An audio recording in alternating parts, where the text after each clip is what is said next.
अगर परम गति नहीं प्राप्त हो पा रही है तो अगले जन्म में प्रभु मौका देंगे, फिर कृपा करेंगे, तो आपका जब राम राम चलेगा वहां अगले जन्म में भी, तो ये पुण्य आपके संचित होंगे, उसके आगे ही चलेंगे, ये पूंजी आपको वहाँ मिलेगी, वहां मिलेगी। और ये जो अन्य देवताओं की है वो यही नष्ट हो जाएगी, क्योंकि वो कौन उनकी है, वो उनके द्वारा मिली अविधि पूर्वक, ये विधि नहीं है।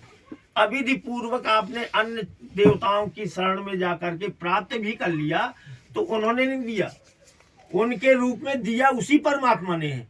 लेकिन जो अविधि में मिला, जो डायरेक्ट मिलेगा राम से, वो विधि वाला है, वो शास्त्र वाला है, और ये अविधि वाला है, तो ये मिलेगा, जब किया है तो मिलेगा, वही देंगे, क्योंकि वो हर जगह देते हैं। लेकिन वो हमें सुख मिल जाएगा और वो नष्ट भोग करके नष्ट हो जाएगा। और जो राम राम से सुख मिलेगा वो नष्ट नहीं होगा, वो यहाँ भी मिलेगा और वहां भी मिलेगा। तो राम राम कहते हैं कि हम जब आते हैं, कहीं कहते हैं राम राम क्यों कहे, राम राम में है क्या, राव माँ तो है। तो भैया राम राम इसलिए कि बहुत से संतों महात्माओं का भी अनुभव है, देवताओं का भी अनुभव है। देव महादेव शंकर जी, शिव जी भी राम राम जपते हैं। तो अब जब वो जपते हैं तो उसी से समझ लो कि हम क्यों ना जपें, हम इतने बड़े भक्त तो है नहीं। तो राम राम इसलिए हमको जपना चाहिए। सुमिर पवन सुत पावन नामू, अपने बस कर राखे रामू। श्री हनुमान जी ऐसे महान भक्त हैं, अनन्य, जिनके रोम रोम में राम बसे हैं, तो उनने भी राम राम जपा है, इसलिए हम राम राम जपें। अगर फिर लगता है क्यों और जपें, तो भैया राम राम जो है, तुलसीदास जी कहते हैं कि कलयुग केवल नाम आधारा, सुमिर सुमिर भव उतर ही पारा। भाव कुभाव अनक आलस हु, नाम जपत मंगल दिश दस हु। तुलसीदास बाबा कह रहे हैं कि राम राम जपो, चाहे भाव से जपो चाहे बिना भाव के जपो, और हमको चारों प्रकार से सुख प्राप्त होगा, सभी दिशाओं से। तो राम राम ध्रुव प्रहलाद ने भी जपा, भगवान के नाम का उन्होंने जपा। तो देखो ध्रुव सगलानी जपेऊ हरि नाऊ, और पायऊ अचल अनुपम ठाऊ। अचल और अनुपम ध्रुव लोक प्राप्त कर लिया केवल नाम जप से। और ऐसे अनेक अनेक देवी देवताओं के भजन से नहीं प्राप्त हुआ, वो राम राम से ही प्राप्त हुआ है। उस राम को चाहे जिस नाम से किया हो, एक नाम से, एक ब्रह्म से किया है। तो नाम जपत प्रभु कीन प्रसादु, भक्त शिरोमणि भे प्रहलादु। प्रहलाद भी भक्त शिरोमणि हो गए, वो भी। अब कहो कि उन्होंने तो पिता की बात भी नहीं मानी, तो उनके सांसारिक पिता तो महाराक्षस थे, हिरण्यकश्यप। तो वो कहते थे नहीं मुझे जपो, वो कहते थे कि नहीं, निर्भय होकर कहते उसी एक परमात्मा को जपो, वो तुम्हारे भी पिता है, मेरे भी पिता है। तुम मेरे थोड़ी देर के पिता हो, वो हमेशा के अनंत काल से पिता है, पिता रहेंगे। और खंबे से प्रकट कर दिया, पत्थर से ही प्रकट कर दिया भक्त ने। तो भक्त के लिए भगवान हर जगह उपस्थित होते हैं। राम नाम नर केसरी, राम नाम नर केसरी, कनक कशिप कलिकाल, आपक जन प्रहलाद जिमी, पाल ही सूरी दलि सूरी साल। ये कहा गया है कलयुग में, तुलसीदास जी ने कहा है। ये कलयुग क्या है, ये बताया है कि कलयुग जो है हिरण्यकश्यप की तरह है, और राम नाम हमारे नरसिंह भगवान की तरह है। और जो हम लोग हैं जापक जन हैं, राम नाम का जप करते हैं, हम प्रहलाद की तरह हैं। तो जिस प्रकार से प्रहलाद की भगवान ने, नरसिंह भगवान ने हिरण्यकश्यप से रक्षा की थी, ऐसे इस कलयुग में यही राम नाम हम सबकी रक्षा करने वाले हैं। तो इसलिए राम राम जपें। अब राम क्या है, अगर ये लगे कि राम और क्या है, तो उसके लिए कहा गया है कि राम बीज है, महामंत्र है, सभी मंत्रों का राजा है और सभी मंत्रों का बीज है। बीजे यथा स्थितो वृक्षः शाखा पल्लव संयुतः,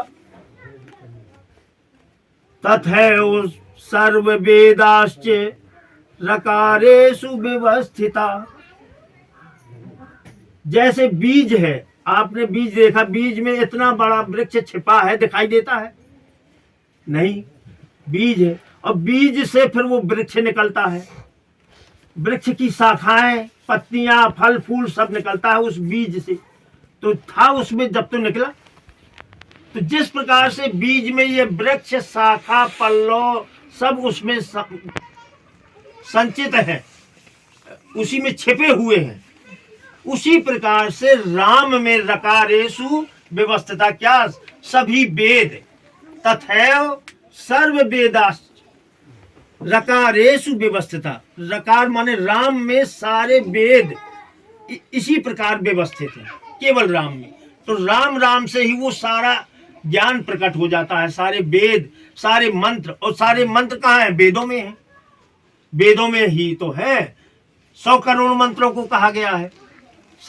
रामचरित शतकोटि मह लिए महेश जी जान, राम नाम सोई जानिए रमता सकल जहान, और घट घट में जो रम रहे ताहि राम पहचान। राम ऐसा है जो घट घट में रमता है, और पहले कहा गया कि रमता जो कहा सकल जहान, जो सकल संसार जो राम में रमता है वो राम है, और जो कण कण में है, घट घट में है, वो राम है।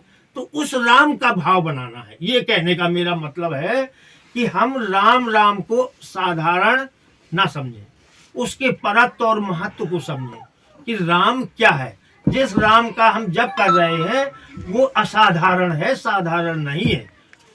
और उसी राम को सबने, बड़े बड़े महान पुरुषों ने, महान संतों ने, और बड़े जो देवता माने गए हैं, जो जगत के ईश्वर माने गए हैं, उनने भी कि महिमा जासु जान गण राउ, प्रथम पूजियत नाम प्रभाऊ। गणेश जी भी कहते हैं कि मैंने भी राम राम जपा है। तुलसीदास जी ने कहा है कि राम नाम के प्रभाव से प्रथम पूज्य हुए। और गणेश जी स्वयं कहते हैं कि अहम पूज्यो भवम लोके राम नाम संकीर्तनात्। राम नाम की संकीर्तन से ही गणेश जी कहते हैं मैं भी प्रथम पूज्य हूँ। इसलिए राम राम जपना ही ऋषियों से बता रहे हैं गणेश जी कि वही ही उचित है। तो राम राम सबको जपना है। इसके बाद अब हमें अपने राम नाम मिल गया, अपना जीवन सुकृत सुधारना है, तो हमें अपने कर्म भी संभालना पड़ेंगे। ऐसा नहीं कि हम राम राम राम राम जपने लगे, अब तो हमारा सब होना है, और करते चाहे जो कुछ है। तो थोड़ा हमें कर्मों का अपने सुधारना है। माया में फंसना नहीं है। माया उतना ही जरूरी है कि जामे कुटुंब समाए और साधु न भूखा जाए, है ना। तो उतना करना है, क्योंकि गृहस्थ आश्रम में रह के हम, और राम राम, आप संत हैं, ऐसा नहीं है। प्रभु राम के द्वारा जब चढ़ाया गया ये राम भरत धर्म, तो आपको संत डिग्री दी जाती है, संत की उपाधि। जो संत हैं, क्योंकि राम भी विभीषण के कहते हैं। विभीषण संत रूप में बाबा भेष में तो नहीं थे कि पीले कपड़ा लाल कपड़ा पहने थे, वो तो राशि भेष में थे। तब भी उन्होंने कहा है कि तुम सरीखे संत मोहि पे प्रिय प्रिय मोरे, तुम सरीखे संत प्रिय मोरे। राम जी कहते हैं उनसे, विभीषण से, कि तुम संत, वहां संत कहा उनको, तो क्या वो संत के भेष में थे क्या? तो संत आचरण है। संत वही है जो राम राम जपने लगा, वो संत है, वो सच्चा संत है। इसलिए हम सबको राम में संत मानते हैं, सबके अंदर राम रहते हैं। इसलिए हम सबको प्रणाम करते हैं, क्योंकि वो राम आप में है, आप में है, सब में है। वही हमारे इष्ट है, इसलिए उस इष्ट को सदैव प्रणाम करते हैं। सबको प्रणाम करने से अपना अहंकार जाता है, क्योंकि भक्ति में अहंकार बाधक है। अपना अहंकार, अपना बड़प्पन, अपनी महिमा, ये जो है हमारे इसमें भक्ति में क्या है, बाधक है। इसलिए हमें अपनी लघुता को पकड़ना है, प्रभुता को छोड़ना है, क्योंकि लघुता से प्रभुता मिले, प्रभुता से प्रभु दूर। गुरुजी हमेशा कहते हैं कि प्रभुता अगर बनाओगे तो उससे भगवान की प्राप्ति नहीं होगी, और यदि सच्ची साधना करना है तो एक सच्चा प्रेम कर लो। अब संकेत मिल रहा है कि विलम्ब हो रहा है, इसलिए अब कोई कर्मों की कहानी बताने की बात नहीं है। एक छोटा सा बहुत अच्छा प्रमाण है कि हमें कर्मों के करने से हमें मिलता है, क्योंकि आजकल जो है ज्यादा शौक बस पशु पक्षियों को काट काट के और वो आहार बनाया जाता है, उसका बोझ नहीं रहता। तो हम आप संसार में कितनी हमारी साधना है, कुछ नहीं है। जल्दी से थोड़ी सी बात है, मैं मांडो ऋषि और खांडो वन में तपस्या करते थे। इतनी तपस्या करते थे कि दाहिने पैर के अंगूठे से खड़े होकर के अखंड तपस्या करते थे, और इतना तप था उनके पास, तपोबल था कि वो अपने तप के पुण्य से वो कई पुण्य लोकों में चले शरीर जाते थे। उनके साथ एक घटना घटी। एक राजा के यहाँ कुछ चोरों ने चोरी कर ली सेंध मार के, और वो उसी वन में जहाँ मांडो ऋषि का आश्रम कुटिया थी, वहां जब पहुंचे तो सिपाही पीछे दौड़े चले आ रहे थे। वो उन्होंने जान लिया कि ये जा रहे हैं सेंध मार के ले गए माल, तो सिपाही जो है पीछे दौड़ रहे थे। और जाते जाते उन्होंने सोचा कि अब तो हम पकड़ जाएंगे, तो एक आश्रम में ही, मांडो ऋषि के आश्रम में ही घुस गए, और घुस गए और सीधे वहीं छिप गए। अब वो तो तपस्या में लीन थे, उनको कुछ पता नहीं। इतने में वो आ गए, यही इससे ज्यादा कहीं देखा नहीं, जल्दी से गए, देखा तो वहीं माल बरामद, वहीं चोर बरामद। तो अब क्या है? तो उन्होंने कहा ये कुटिया में, इसका मतलब ये बाबा इनका मुखिया है, और ये सब प्रपंच बनाए हैं तपस्या का, और यही अपने चेला पाले है, चोरी करवा के यहाँ रखता है। तो उनको पकड़ा सिपाहियों ने, उसको भी बाबा को वैसी तपस्या में धरने लिया। तो उनका बोले कहाँ? अरे बोले ये माल पकड़ गया, चलो राजा के यहाँ। अरे बोले बात तो सुनो। तो बोले अब वही होगा जो कुछ होगा। जल्दी से राजा के दरबार में पहुंचे। राजा के यहाँ जब चोर पहले थे, पीछे खड़े थे साधु, तो उन्होंने नहीं देखा। उन्होंने कहा महाराज चोरी हो गई थी, और माल भी बरामद, चोर भी बरामद, और चोर का मुखिया भी बरामद। तो बोले वहां सूली चढ़ा दो इनको, सूली की सजा दे दो। पकड़ गया माल तो अब तो अपराध सिद्ध हो गया। अब उस समय सूली चलती थी। सूली माने भैया भाले की तरह जो है खंभा होता है नोक, उस सूली में बिठाया जाता था। अब फांसी में तो यह है कि थोड़ी देर फांसी लगी, खत्म, गोली मार दो तो मर गए तुरंत। सूली तो जो है सीधे भाला की तरह गुदा द्वार से उसमें बिठाया जाता था। तो वो जो है अगर इतनी चली गई सूली तो बस फिर तो प्राण ही निकलना है। तो उनको भी सजा मिल गई। संत को, मांडो ऋषि को सूली में बिठाया, तो उनके पास तो तपोबल था, तो थोड़ा बहुत सूली में तो कुछ जब नोक है तो गए, लेकिन तपोबल से वो आसन लगा के बैठ गए, तो उनके प्राण नहीं निकले। कष्ट मिला, कष्ट मिला। अब जो है पता चला, जब 2-4 दिन में गए, कोई और अपराधी आ गए तो घूमने गए, राजा महाराजा देखा कि संत, खबर मिली कि एक सब मर गए चोर, लेकिन वो साधु तो जो है पद्मासन लगे जिंदा है और तपस्या कर रहा है। तो वो दौड़े, अरे बोले गलत हो गया। साधु और भाई पहले राजा लोग गाय, साधु, ब्राह्मण की करते थे, रक्षा करते थे। तो उन्होंने गलत हो गया। अब जब देखा कि मांडो ऋषि है तो चिल्लाने लगे, तड़पने लगे, मेरी क्षमा करो, विनती करने लगे, करुण क्रंदन सुनाया।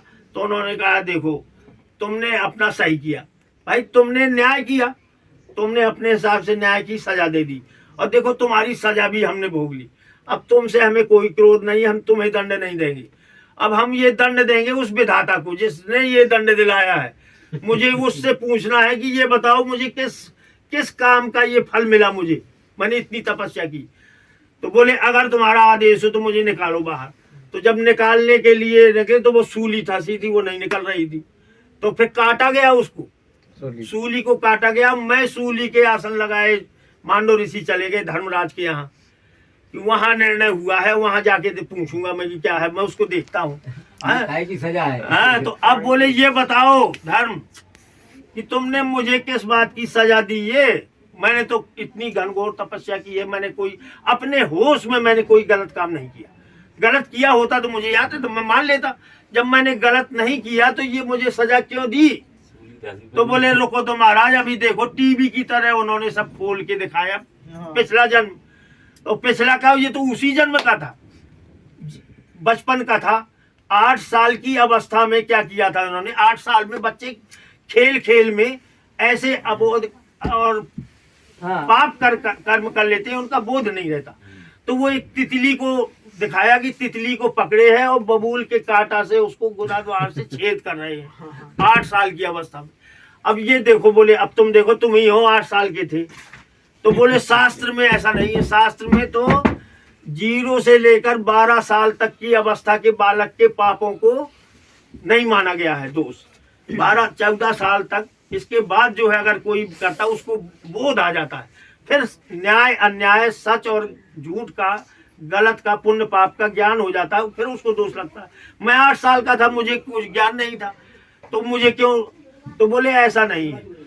तो बोले नहीं, ऐसा शास्त्रों में हमने जो जाना है उसके आधार पर तुम्हें हम श्राप देंगे। तो उन्होंने कहा ये है, तुमने ये किया था, अब वो तो मर गई तितली, अब तुम खूब तपस्या कर रहे हो, ब्रह्म ऋषि बन गए हो तो बन जाओ, लेकिन कर्म तुमने किया था वो तो भोगना पड़ेगा। तो वो कांटा तुम्हें सूली बन के मिला। तब उसने, फिर उन्होंने बताया है कि उन्होंने श्राप दिया धर्मराज को, और इसके बाद फिर तो उसको विदुर बना के भेजा कि जाओ तुम न्याय अन्याय बहुत करते हो, वहां करते थकोगे नहीं, वहां तुम्हारी बुद्धि ठिकाने आ जाएगी। तो वहां जो है महाभारत में वो विदुर और दासी पुत्र कहा गया है, ऐसे ही उससे तुम्हारा जन्म होगा कि माने निंदनीय रहोगे। और फिर भी तुम जो है, तो उन्होंने, वो तो धर्मराज थे, अब उन्होंने श्राप बसाए थे, उन्होंने धर्म किया, लेकिन वास्तव में फिर वो भगवान ने उनको ब्रह्म ज्ञान लास्ट में दिया, तब उनको पूर्व ज्ञान हुआ, फिर भगवान ने उन्होंने बताया है। तो कहने का मतलब ये हमारा कि हम जो है अपने थोड़ी से आनंद के लिए जीवों पर भी अत्याचार ना करें, क्योंकि आप कर रहे हैं तो बचेंगे नहीं, ये निश्चित मानो। जब बड़े बड़े तपस्वी नहीं बचे तो हम आप क्या हैं। आज नहीं तो कल कभी ना कभी मिलेगा, नहीं तो अगले जन्म में मिलेगा, लेकिन वो भोगना पड़ेगा क्योंकि हमारे कर्म है। इसलिए ये सब जितना हो सके, जो हुआ सो हुआ, अब आगे संभाल लो, राम राम करो बस। तो राम, तो मैं भी बोलूं राम, तुम भी बोलो ना। गाओ सब लोग थोड़ा दो। मैं भी बोलूं राम, तुम भी बोलो ना। राम भी अनमोल मुख को खोना। मैं भी बोलूं राम, तुम भी बोलो ना। मैं भी बोलूं राम, तुम भी बोलो ना। राम है अनमोल मुख को खोलो ना। राम है अनमोल मुख को खोलो ना। तू मृत्यु लोक में आया, तूने राम राम नहीं गाया। तू मृत्यु लोक में आया, तूने राम राम नहीं गाया। तू मृत्यु लोक में आया, तूने राम राम नहीं गाया। तू मृत्यु लोक में आया, राम राम नहीं गाया। दुनिया को अपना बनाया, यूं माया में भर माया। दुनिया में बनाया, यूं माया में भर पाया। अब तो बोलो ना, राम है अनमोल मुख को खोलो ना। अब तो बोलो ना, अनमोल मुख से बोलो ना। राम है अनमोल मुख को खोलो ना। राम है अनमोल मुख तो खोलो ना। राम राम की जय। राम राम की जय। राम भंडारा की जय। राम भंडारा की जय। लाभार्थी संत राम कपड़ा बाबा की जय। राम राम।